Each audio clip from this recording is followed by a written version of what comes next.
Hello everyone, আসসালামু আলাইকুম। Back to my new video. So আজকে তোমাদের সাথে শেয়ার করব দুধ নিয়ে একটা ভিডিও। তো আমি বাবার বাড়িতে, তোমরা সবাই জানো রমাদান মাসে তো আমরা সবাই রোজা রাখি। তো এই তো রাত্রিবেলা আমাকে 3 টাইম দুধ খেতে হয়। আমি জানি প্রত্যেকটা বাবা মাই চায় এই সময় যেন নিজের মেয়েরা ভালো থাকে, সুস্থ থাকে, কী খাবারটা খেলে ভালো থাকবে, সুস্থ থাকবে, এরকম কিছুই সবার বাবা মাই চায়।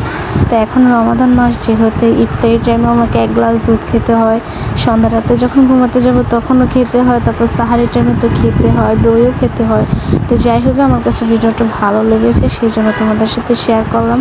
সো কেউ অন্য কোনো কিছু মনে করবে না। সো এই তো এখন যেহেতু সাহারির টাইম, তো সেটাও এখনও তোমাদের সাথে একটু শেয়ার করলাম ভিডিওটা।